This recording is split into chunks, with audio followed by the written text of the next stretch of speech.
بسم اللہ الرحمن الرحیم۔ سورہ بقرہ آیت نمبر 13۔ ترجمہ: جب ان لوگوں سے کہا جاتا ہے کہ تم لوگ بھی اسی طرح جس طرح دوسرے لوگ ایمان لائے ہیں ایمان لائیے، تو وہ تکبر کے ساتھ کہتے ہیں کیا ہم سادہ لوح اور بیوقوف لوگوں کی طرح ایمان لائیں؟ آگاہ رہو، وہ خود بے عقل ہیں لیکن وہ نہیں جانتے۔ ترجمے کے بعد اس آیت کی تفسیر و تشریح کرتے ہیں۔ یہ آیت اس گروہ کے متعلق ہے جسے قرآن منافقین کہتا ہے۔ یہ لوگ اپنے آپ کو عاقل اور ہوشیار اور مومنین کو بیوقوف، سادہ لو اور جلد دھوکہ کھانے والے سمجھتے ہیں، لیکن اصل میں یہ ان کی غلط فہمی ہوتی ہے کیونکہ وہ خود بیوقوف ہوتے ہیں۔ یہی لوگ فسادی ہیں لیکن انہیں شعور نہیں ہے۔ اس گروہ میں شامل افراد ایمان کا اظہار تو کرتے تھے پر ان کے اعمال ایسے تھے کہ وہ ایمان سے دور معلوم ہوتے تھے۔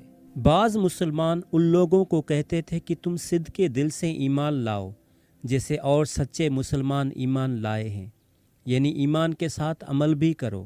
حقیقت تو یہ ہے کہ تمہارا عمل انسانیت کے بھی بالکل خلاف ہے۔ وہ جواب میں کہتے تھے کہ اصل عقلمندی کا طرز عمل تو وہی ہے جسے ہم اختیار کیے ہوئے ہیں کہ اگر بعد میں مشرکین کو فتح حاصل ہو ہم ان کے بھی اچھے بنے رہیں، اور اگر مسلمانوں کو فتح نصیب ہو تو ان کے ساتھ ہم بھی لگے رہیں۔ اور آج جو دنیا میں اکثر سیاست ہے اسی طرز کی ہے، مگر حقیقت یہ ہے کہ ایسی سیاست جو دنیا کو بنائے اور آخرت کو برباد کر دے عقل کے خلاف ہے۔ اس سے معلوم ہوا کہ اچھوں کو برا اور مخلص اہل ایمان اور اہل حق کو احمق اور بیوقوف کہنا باطل پرستوں کا پرانا طریقہ ہے۔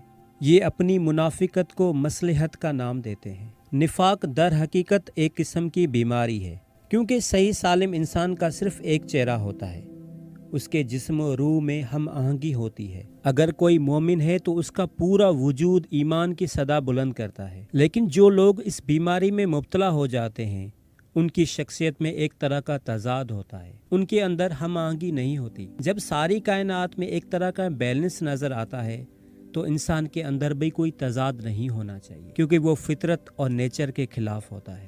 وہ اپنی تمام قوتوں اور صلاحیتوں کو برباد کر دیتے ہیں، انہیں ناکامی، بدنامی اور عذاب الہی کے علاوہ انہیں کچھ حاصل نہیں ہوتا۔ قرآن کہتا ہے کہ ان کے دلوں میں ایک خاص بیماری ہے۔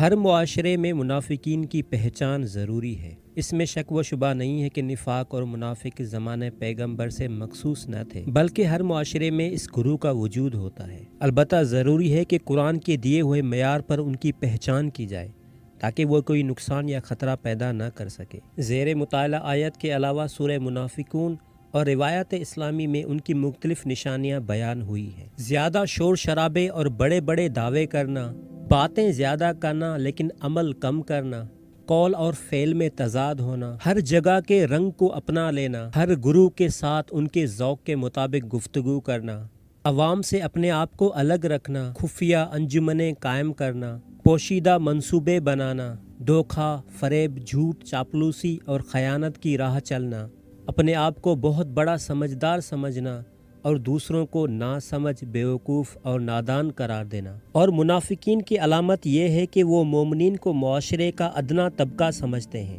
اور یہ نظریہ رکھتے ہیں کہ صرف بیوقوف لوگ ہی انبیاء پر ایمان لاتے ہیں۔ یہ نظریہ سابقہ انبیاء کی امتوں کے بارے میں بھی قائم کیا جاتا رہا ہے۔ حضرت نوح علیہ السلام کی امت کے بارے میں کافر کہتے تھے ہم تم پر کیسے ایمان لے آئیں جبکہ ادنا درجے کے لوگ تمہارے پیروکار ہیں۔ اور آج کل بھی اہل دین کے ساتھ یہی رویہ اختیار کیا جاتا ہے۔ منافق لوگ دینداروں کو احمق جبکہ اپنے آپ کو عاقل اور ان سے بڑا سمجھتے ہیں۔ خلاصہ یہ ہے کہ اندرونی اور بیرونی تضاد منافقین کی واضح سنت ہے۔ ان کا انفرادی و اجتماعی چال چلن ایسا ہوتا ہے جس سے انہیں واضح طور پر پہچانا جاتا ہے۔ قرآن کریم کی یہ تعبیر کتنی عمدہ ہے کہ ان کے دل بیمار ہیں۔ دل کی بیماری جتنی بھی پوشیدہ ہو لیکن ان کی علامات انسان کے چہرے اور تمام اعضائے بدن پر آشکار ہو جاتی ہیں۔ نفاق کی بیماری بھی اسی طرح ہے جو مختلف مظاہر کے ساتھ قابل شناخت ہے۔ اس آیت سے ہمیں یہ پیغام ملتا ہے کہ منافقین پر خدا کے ولیوں کی دعوت و تبلیغ بے اثر ہوتی ہے۔ منافقین اپنے آپ کو دوسروں سے الگ اور بہتر خیال کرتے ہیں۔ مومنین کی تحقیر کرنا ان کی عادات میں سے ہے۔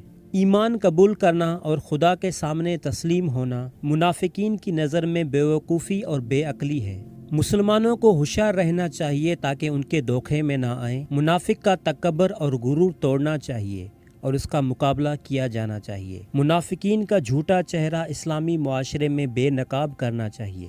سب سے بدترین اور قابل افسوس بات ان کی اپنی جہالت کو نہ جاننا ہے۔